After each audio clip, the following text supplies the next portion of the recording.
Hey guys, what's up? It's Karl back with another one and maybe the most interesting audio comparison that we're gonna see in 2020. It's the end of the year. We were blessed, quote unquote, with the latest AirPods Max. So these just dropped the other day. I've been using them for the past couple. So I'm gonna compare them to the rest of the AirPods lineup. So the AirPods Pro and the OGs, just the classic AirPods, and let you know which one I think is kind of worth the money, if any of them are, and which one are my favorite pair. And we'll start off with the most expensive ones first, and of course the newest. So the AirPods Max. These are the most expensive pair of headphones I've had the chance to review. So $550 US pricing, 770 Canadian. These are so expensive, and I'm almost at a loss for words of how expensive that is, because usually Apple products, yes, they're pricey, but you get a ton of value out of them. They're products that operate on their own, whether it's a MacBook, an iPad. Those are specific things that do functions that nothing else can. A pair of headphones.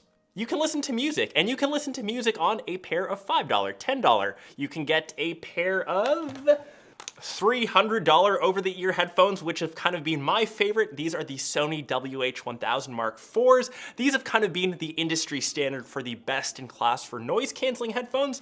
These are $200 more. So clearly there's a big difference in the amount of money from what you get from this to this, but both of course still can listen to music. So let's talk about the Max though first. I cannot deny these are by far the most premium and are the best built headphones that I've ever used. So every piece of detail, the build is top notch. Everything is built out of premium materials. It feels like there is zero plastic on it. There are no squeaking or creaky parts. Usually the part of a pair of headphones that are the weakest or feel the most cheap is the headband. That's actually the most premium on the Max. They're made out of stainless steel here, and you actually require a lot of force to either make them larger or smaller. It's a very good feeling. It's that feeling that they're expensive. It's a very well piece of machined stainless steel. Same thing with the ear cups themselves, and these are the areas that you can swap into different colors. I've got mine in the sky blue. I think it's the most attractive looking color out of all of them. That's the exact same finish as you would find on the MacBook. So cold to touch, once again, very premium, probably best in class. And even as something as simple as say the headband, they've completely redesigned that as well. So this is actually called the canopy, and it sits lighter on the head. You can see that it's made out of fabric. I'm not too sure how it'll perform over time. In my initial couple days, super comfy. It's breathable. I use products in my hair. It's been totally fine. It does feel better than a leather or faux leather headband. Is it worth that extra bit of money? I don't think so. The ear cups also are super comfy. I wouldn't say they're leaps and bounds ahead either. They are made with memory foam, so you can see slightly here on video that it slowly takes a bit of time for them to kind of revert back to their natural shape. So when I've used them for say 4 to 5 hours, I've gotten no ear fatigue, as I would expect for a pair of headphones of this price. The one thing that I think Apple did really cool is these are actually removable. So you can swap them out because eventually these will degrade. They'll wear out over time, and you can always swap them for extra ones.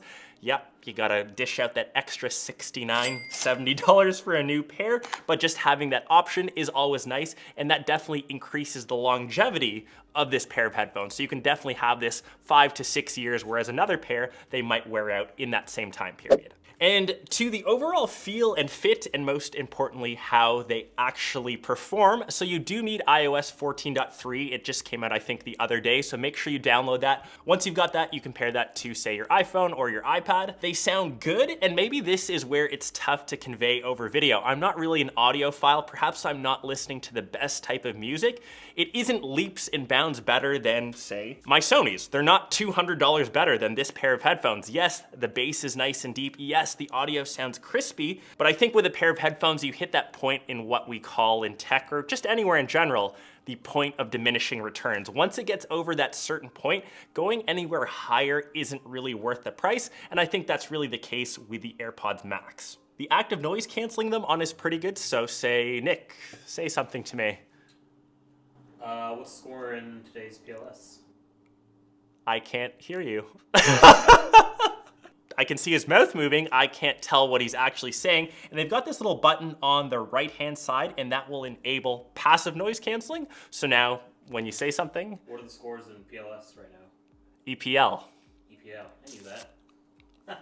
so now I can flake them. And I feel like these do a really good job at that. That's the same with, say, the AirPods Pro, that passive noise canceling. They've got a ton of microphones built in, so it helps bring in what's going on around you. So in case you want to listen to external sounds, you're going on a run, you don't want to get hit by a car, you want to listen to people around you, that's where I think these excel. So it does that very, very well. The next important thing to talk about is spatial audio, and that's Apple's take on, say, Dolby surround sound. It essentially lets you listen to audio that's kind of around you, not just from the two sides. So once you have that enabled, you just need music to, of course, support that. And once again, it sounds good.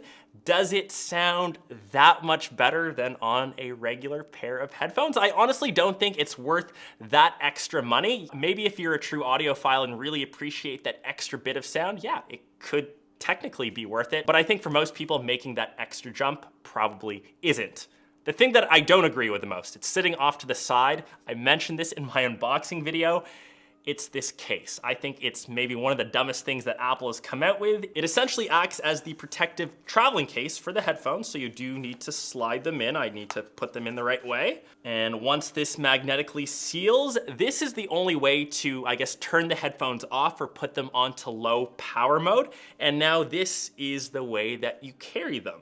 It's just one of those things where I'm a bit speechless still. It looks like a purse. I don't think this is an ideal way to travel with headphones, but it is something that I think we gotta live with. And to kind of wrap it up before we move on, there is the digital crown. This will enable you to lower or raise the volume, skipping to the next track. I do like that little physical button. The one thing to note, to charge your headphones, you'll get 20 hours of juice. You do need a lightning cable, and a little correction from my last video when I said you couldn't use these on a plane because it doesn't have a 3.5mm headphone jack. You can always grab the extra dongle, but of course you gotta pay, I think, $5 to $10. Honestly, would have loved to see Apple throw that in the box, but we know how much of a touchy subject that is. On to the AirPods Pro. So these have kind of been my dailies for almost the last year. I use these almost every day here in the studio to take calls, to listen to music, to help me edit, so maybe don't mind some of the earwax. I do think these are still slightly overpriced. So these come in at $250. And since we got that 14.3 update, these also now have that spatial audio feature. So that's nice. And the only reason why I'd recommend the Pros over, say, the classic AirPods is the fit. These have the silicone rubber tips on the end, so they are active noise canceling. And depending on the size of your ear, you can always swap out the rubber tips, whereas on the OG AirPods, they're either they fit you or they don't. But I'm someone that honestly just enjoys having earbuds in. I have the versatility of taking one out. And you don't really have that option with over-the-ear headphones. So just having that extra versatility is a reason why I gravitate towards these. Obviously, the chiclet style case is a lot nicer. It isn't something as hideous as this. I get it that this helps charge the case, but two different things. I'll stop knocking the case. We're gonna get on over to the AirPods. So these are the classics, the OGs. You can get two different options here, either the one with the wireless charging case. I believe that is $200. And I honestly don't think those are the ones to get anyways. Just grab the ones that charge in the regular case. You don't need to charge these wirelessly.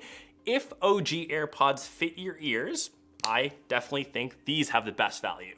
Obviously, the audio experience isn't as good as the Pros, obviously nowhere near the Maxes, but if you just wanna get into the Apple ecosystem, if you wanna have the connectivity, and I think that's what I really wanna stress, connecting any of these devices to, say, your iPhone is the most simple. Being able to switch between, say, your iPhone to your MacBook to your iPad, that's the joy of being in the Apple ecosystem. And I think just having, say, the OG AirPods, it's the same experience across all of these. So that's where I think these have the most value. And overall, in the end, my favorite pair are the AirPod Pros. I like the versatility. I still love earbuds. I like that you have the silicone tips. My recommended pick, though, is still the classic OG AirPods without the wireless charging case. I think they have the best value. The AirPod Maxes, unless you've just got oodles and oodles of money, you really need a pair of over-the-ear headphones. You want to flex on everyone that you're rocking the latest and greatest. You're probably not watching this video anyways. You've already pre-ordered them and you've got them the same time this video probably dropped. So anyways, I hope you guys enjoyed my comparison across the three. Obviously, they have features that share across all devices like access to Siri, They of course all have built-in mics to take phone calls. Just remember to get the latest features, upgrade to 14.3 for the spatial audio on the AirPods Pro, and of course to use the AirPod Maxes in general. Really curious what you guys think down below in the comments. Which of these do you currently own, or which are you eyeing to get yourself? I know it's the holiday season, so you might see a lot of these underneath the Christmas tree. Hope you guys are staying safe, and we'll catch the rest of you in one of my next vids. Peace!